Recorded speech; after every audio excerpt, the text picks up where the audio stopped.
Pemirsa, antisipasi bahaya pinjaman online generasi muda di Makassar, Sulawesi Selatan mendapatkan edukasi melalui kantor digital salah satu bank swasta terbesar di Indonesia. Ya, selain mendekatkan diri dengan mahasiswa, Digital Lounge ini siap membantu administrasi keuangan generasi muda.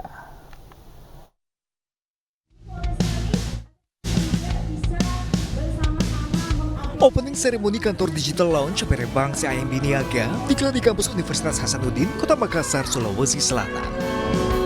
Kantor Digital Lounge Bank CIMB Niaga dinilai bisa mempermudah administrasi keuangan dan memberikan berbagai peluang berbisnis. Berbeda dengan di mal atau perkantoran, Digital Lounge area kampus sebagai wujud komitmen CIMB Niaga memberikan layanan perbankan digital bagi seluruh mahasiswa dan sivitas akademika UNHAS. Tujuan kita mengadakan ini adalah untuk mengintroduce dan juga membantu untuk literasi keuangan untuk para mahasiswa dan juga memberikan mereka tempat yang nyaman untuk mereka berkolaborasi, melakukan skripsi mereka dan juga untuk melakukan transaksi perbankan. Tidak hanya itu, CIMB Niaga juga memberikan edukasi pengelolaan keuangan demi mengoptimalkan aset sejak dini. Terlebih saat ini, marak tipuan pinjaman online, di mana kebutuhan gaya hidup menyebabkan generasi muda nekat meminjam uang lewat aplikasi online yang tidak diawasi oleh OJK. Dari Makassar, Sulawesi Selatan, Ilyos Win, iNews melaporkan. Kita ke informasi lainnya, pemirsa. Keterbatasan fisik tak mengurungkan niat para penyandang disabilitas meraih mimpi. Tekad, keberanian, dan intelektualitas membuat dua penyandang disabilitas di Semarang berhasil lolos mengikuti seleksi penerimaan petugas pengamanan tingkat pusat tahun 2024.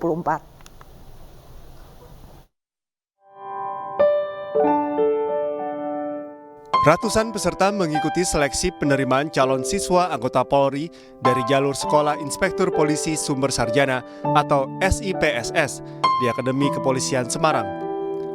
226 peserta dari total pendaftar 1.251 calon lolos mengikuti seleksi tingkat pusat. Di antara peserta yang lolos diantaranya merupakan penyandang disabilitas. Mereka adalah Damara Prisma Suganda dan Hemriyadi menjadi dua peserta seleksi penerimaan anggota Polri SIPSS.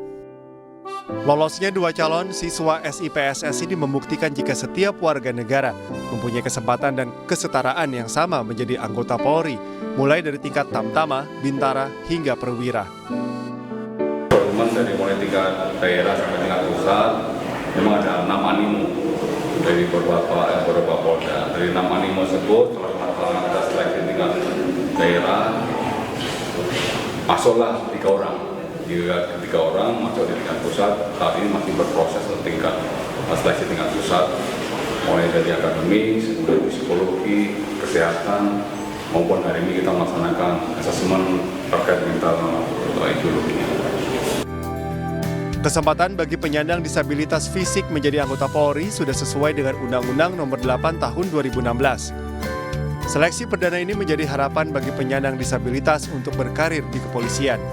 Nantinya mereka akan ditugaskan di bidang seperti tenaga kesehatan, administrasi keuangan, dan tenaga laboratorium. Dari Semarang, Jawa Tengah, Wisnu Wardana, iNews melaporkan.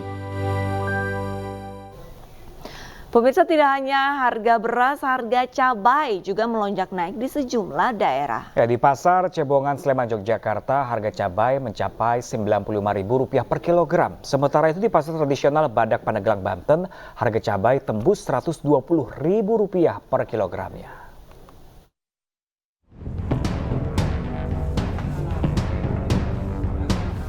Pasca pemilihan umum serentak dan jelang bulan Ramadan, sejumlah harga kebutuhan pokok di Pasar Cebongan Sumber Adi, Sleman, Yogyakarta mengalami kenaikan. Harga cabai merah mengalami kenaikan harga mencapai Rp95.000 per kilogram dari harga sebelumnya Rp80.000 per kilogram.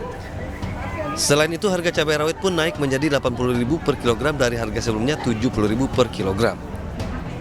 Tidak hanya cabai, kenaikan harga juga terjadi pada berbagai jenis sayuran, mulai dari Rp1.000 hingga Rp2.000 per kilogramnya.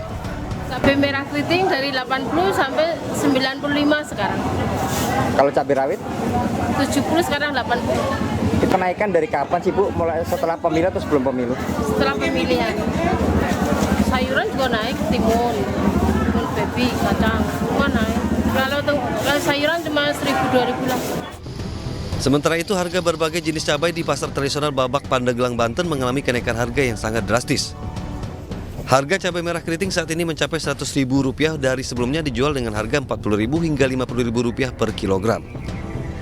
Cabai rawit hijau dijual dengan harga Rp60.000 dari sebelumnya hanya di kisaran Rp40.000 per kilogram. Sedangkan untuk harga tomat saat ini mencapai Rp16.000 per kilogram yang sebelumnya hanya Rp8.000 per kilogram. Kenaikan harga cabai dan tomat sudah terjadi sepekan terakhir, dan kenaikan tersebut akibat petani mengalami gagal panen sehingga stok di pasaran berkurang. Itu kenaikannya waktu kapan? Udah nyampe seminggu. Oh, seminggu. Kalau untuk pedagang sini, kira-kira kenaikan ini akibat apa sih? Ini kan gagal panen. Oh, gagal Jadi panen. stok dari petaninya nggak ada. Biasa kan kalau gagal panen, jadi paling standar harganya. Di harga biasa ini kan melonjak, nggak ada barang stok. Dampak dari naiknya harga sejumlah kebutuhan pokok ini membuat para pedagang mengalami penurunan pembeli hingga menurunkan omset. Para pedagang berharap agar pemerintah ikut serta menstabilkan harga di pasaran, terlebih bulan puasa sudah di depan mata. Dari Pandeglang, Banten dan Sleman, Yogyakarta, Iskandar Nasution, Gali Wisma, Ainus melaporkan. Direktur Utama Bulog Bayu Krisnamurti menegaskan persediaan beras Bulog masih aman. Ya, namun meski masa panen segera tiba, pemirsa, pemerintah tetap akan mengimpor beras untuk memperkuat stok beras di gudang Bulog. Sudah mulai banyak, Ngawen sudah mulai panen, Radu Belatung sudah mulai panen, Blora sudah mulai panen, ini produknya sudah mulai ada. Ya. Ini nanti beras-beras ini akan dijual ke retail modern, ya, dan juga ke pasar tradisional. Ini adalah beras lokal yang akan segera mengisi pasar, dan harganya ini adalah harga yang sesuai dengan Musim durian telah tiba, pemirsa. Pesta durian ini kembali digelar di Surabaya, Jawa Timur, menghadirkan buah durian unggulan. Di Jawa Timur ya pemirsa, dan pemirsa informasi ini juga sekaligus menutup jumpa kita di siang hari ini. Saya Pram Senjaya dan rekan saya Arlista Hadi. Pemirsa, kami berdua pamit undur diri. Selamat beraktivitas, selamat berakhir pekan, dan sampai jumpa.